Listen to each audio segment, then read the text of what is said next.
Hi there, Starscream here for a little look at a little Transformer. And yes, don't worry, I'm not getting all respectable and tidy on you. It's a long story and it's none of your business, but I do have a suit on and I can't be bothered to take it off. And I thought, in the process of while I was going to take suit off, I thought I would look at this Transformer figure, which I picked up on the way back. And it is excellent. And let's take a look. It's Transformers Rumble. Well, actually Transformers Prime Revealers Rumble. Revealers? I do not want to know. So, and on the back of the packaging, it's remarkable what it explains about him. It says, Decepticon Rumble. Pile drives to create chaos and destruction. That's more a case of what his weaponry does as opposed to his actual outlook and character. So I'm assuming they don't really want to give him any for the time being. I don't know if he's in the show because I haven't got quite that far in it yet, but I'm guessing he may turn up. And there is a Frenzy one. This is, I think, a recolour of this in red and a retooling of the head possibly. But this is one superb little poseable guy. I'm really pleased about this one. I'll even love the colour scheme of the vehicle. Now, I'm looking at this. Damn it. Wait there. Don't fuck with me! Oh dear God. Haha! That never really happened, okay? Let's just skip that. Yeah. Okay. The colour scheme, as I said, I mentioned, I really like. Now the vehicle, I don't know if it's a real vehicle or not. Somebody can point me out. It looks like a real car. I'm not entirely certain what car it is meant to be. I'm looking at it online here, the car, the transformed vehicle, and it looks a bit like some sort of Japanese small compact car. I have no idea. I could be completely wrong. It's probably an American one. And we don't make cars in this country. We make crap, so that's not going to be a problem. So here he is. I love the head moulding of this guy. He has a very interesting way that his head comes to be part of his transformation. This chest, we'll get onto this weird chest part in a bit. It pops on a little spring like this, see? Hey, no, that's cool. I like that. It's slightly natty. And the light piping is really nice. I'll tell you one thing which I'm quite impressed by on this. I know it's, why am I looking around for the box? I can't remember what I've done with it. Doesn't matter. You know box art on Transformers, usually the back of it has detail that you actually get the figure out and thought, well, they didn't put the yellow bits on it, and the black is not right. And they didn't put the red in. I'll have to paint it. They've actually done it all. The only thing that's different, I know this seems a pointless thing to point out, but it really does bug me when you look on the back of the box, the figure looks great, you get it out and transform it, and they've forgotten to paint it properly.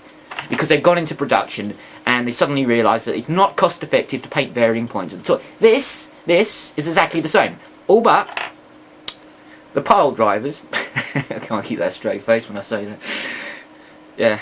The pile drivers in... His weapons are blue there, but they're not.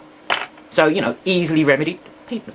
But yes, he is so poseable. He does have a ball joint for his waist here, like that. But it's so close to the front here, it can't actually move. So it's nice that the ball joint's there, but you can't make use of it because he can't move. The legs are supremely poseable, especially like the pivoting feet. I know I don't usually point out aspects of the toy so much as this. I'm going to moan that his alloys are black, but then... That's a look that cars are going for, black alloys nowadays. So I suppose it's keeping in with tradition of vehicles nowadays. If this is a real vehicle, it probably has black alloys. So there we go. And even managed to... The hands have even got a nice amount of detail in them. This camera will not pick this up. Good God, it's crap. No, you can't see it, but it doesn't matter. Now, all in all, a brilliant pick. Completely poseable. I love the wings or shoulders or whatever you want to call power dressing from the 80s. Anything like that. And I like this look at the back, everything about it, and it really quite nicely balanced. This is a weird thing though. You probably noticed this chest plate here is a face, isn't it? There's two eyes there and a mouth and a nose. Now, I've looked up on this and apparently it's meant to be Inferno. I don't see the resemblance. I don't know if there's some tricky alt mode or he's going to be the head of something, or they were just having a laugh and they were pissing themselves and they thought, let's put a face on his chest and see if anybody notices. I haven't really got an idea. It's just a bit weird, that's all. I don't know why it's done. It could be more like a skeleton. He's got Skeletor on there, you know? Why? Yeah, we don't know.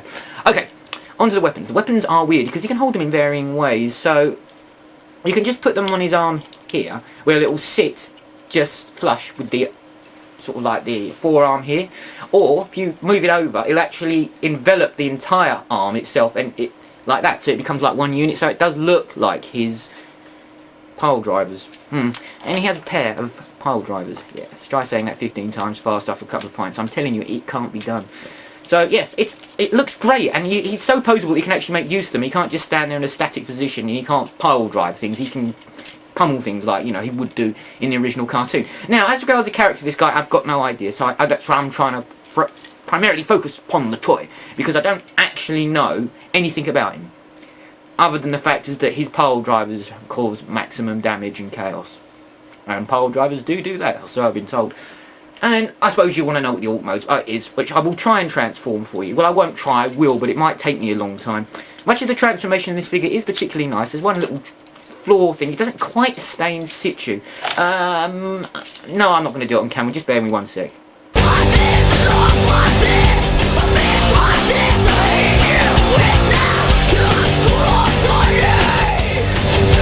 Ta-da! Actually, I'll take it back, he does stay in situ quite well actually for a vehicle, especially a Transformer one, and the transformation is really nice. Look how neat that is, look at that. That's brilliant. It even has a little bit of clearance, not a great deal, but enough that he can roll along the ground, which is what cars should do.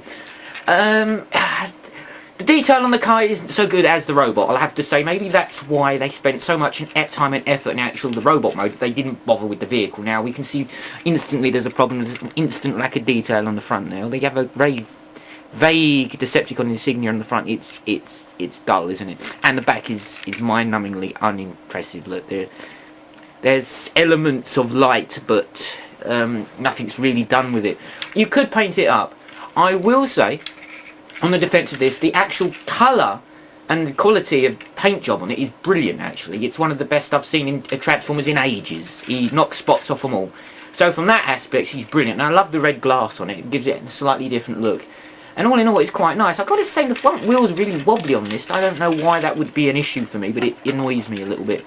And you've got these Parent 2 fuel tank things that you can stick these weapons, we'll call them from now on, into the side here. And then he looks really stupid. I mean, that really does look daft, doesn't it? It's not a DeLorean, it's not going through time. We don't need big chunky bits of pile-driving plastic on the back. But as a vehicle, it's not bad. It's quite nice. Not Knight. Yes, it is Knight, but not the car. Michael Knight and Knight Rider. Separate things altogether. Other than that, it's alright. It's nothing really to write home about, but the robot mode is somewhat superb. You know, if I was to give something a rate, I don't rate things on a moving scale as a rule, but to be honest with you, he's brilliant as a robot. So, from that aspect, I can't recommend this one highly enough. And if you can get Frenzy 2 and have them both together, I mean, what more do you want? Don't answer that. Okay, so that's just a quick look at Rumble. Nice little figure, and a great robot. That's it for the moment, guys. Sorry for the lack of Transform reviews, but I've tried to do that Prometheus thing, which was a bit of fun.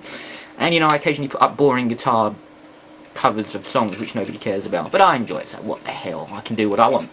And yes, I will try and get some Transformer reviews up and done, because there's quite a few that I'd like to go over if anybody's at all interested. So that's me, that's Starscream saying take care guys, and see you later out there.